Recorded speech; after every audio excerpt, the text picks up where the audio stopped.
Welcome back. Welcome back to Living in Mexico. I'm Ana Maria Salazar. Thank you.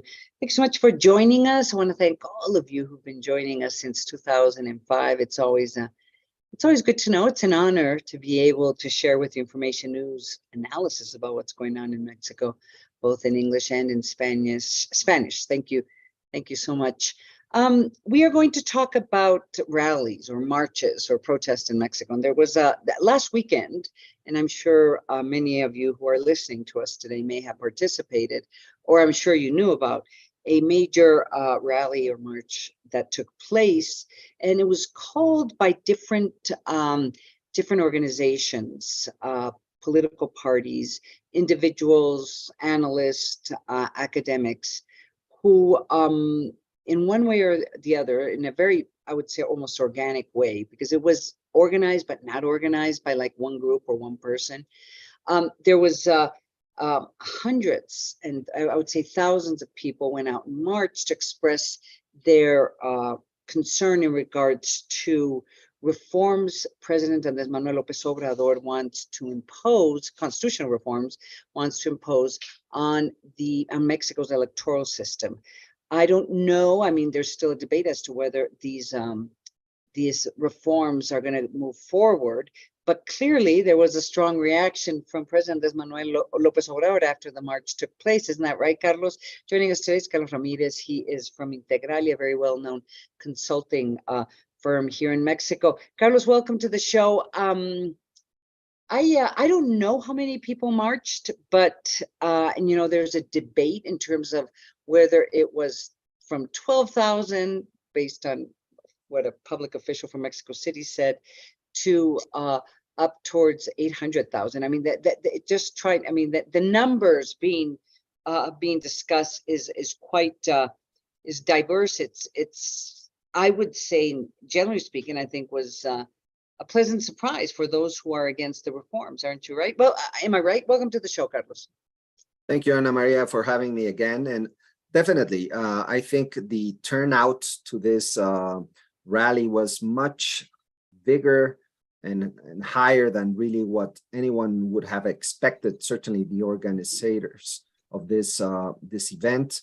I think what we saw on Sunday was a huge number of people came out concerned about the electoral reform that President Lopez Obrador has proposed. People that for the past 30 years have seen how Mexico's democracy has slowly, but definitely gradually, but definitely increasingly, democracy has improved, how its electoral institute has become more sophisticated, and that it is now, all these people are now worried about a potential dismantling of this electoral referee by President Lopez Obrador. So definitely, I mean, despite the numbers are very different ones from the other, but there was a lot of people and much higher than anyone would have expected, Ana Maria.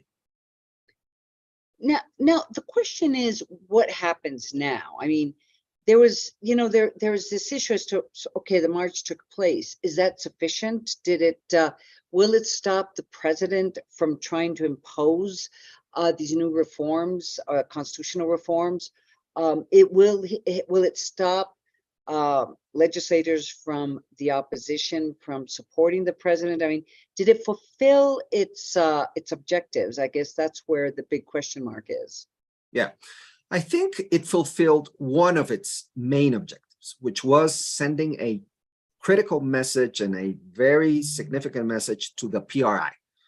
As everyone is aware, the PRI is the pivotal party in the Congress. So without them, there is no constitutional reform. With them, there is constitutional reform. So I think the message was clear for the PRI. If you go with this reform and you support it, well, that will be very politically costly for the PRIs.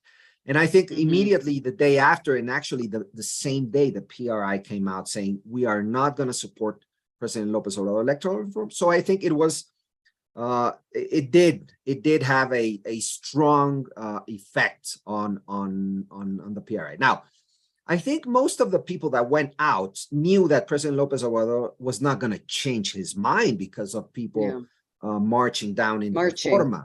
So, I mean, probably what no one expected is President Lopez Obrador now announcing the organization of another march and of another rally to support Right, himself, his own initiative that is going to happen right. in a couple of But weeks. it's interesting. Let's talk about what President Manuel Lopez Obrador is planning to do, not this weekend, but next weekend on November 27. 26th or Yep. 27th. Is this a march in, I mean, I'm just trying to understand what he's wants with this march. I mean, I'm sure he wants to show that he continues to have a lot of support from his base. And I think, all presidents or all leaders like to do that and should do that to show publicly this support. But my question is, why is he doing it? Because he knows he's not going to get the reform. He's now concerned, or is he concerned? Is he really concerned that he does, his grip on Mexican politics is loosening because we are now, the campaigns already have initiated for the presidential elections. I mean, I just, it was such a visceral. He was so he seemed almost offended that the march took place and that anybody would suggest that there is, politically, there's other groups that are can do these marches and strengthen their grip on Mexican politics. I'm just, do you understand my question? I'm just trying to figure out what is his objectives beyond, feeling good that he's going to celebrate 4 years in office, and then they're going to have a lot of people marching on his behalf.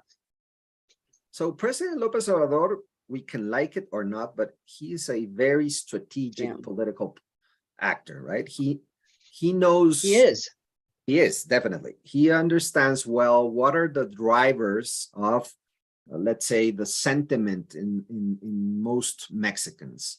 As you know, President Lopez Obrador has 60% levels of popularity, and after what he saw on Sunday, which was clearly much higher than expected, the turnout, he was not gonna step down and say, okay, well, I'm gonna turn down my initiative. No. This type of leaders, such as President Lopez Obrador, they double down.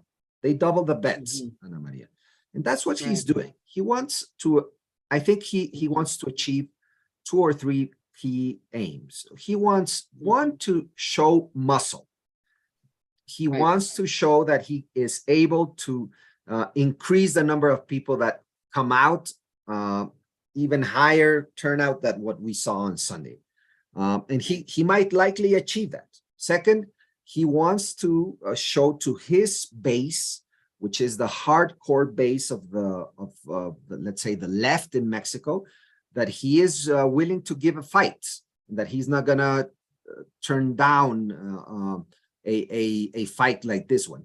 And third, he is preparing the ground, Ana Maria, for what is likely to be a plan B, which is he understands that he's not going to be able to achieve his goal of gaining a constitutional majority for his reform. So he's preparing the ground for a plan B.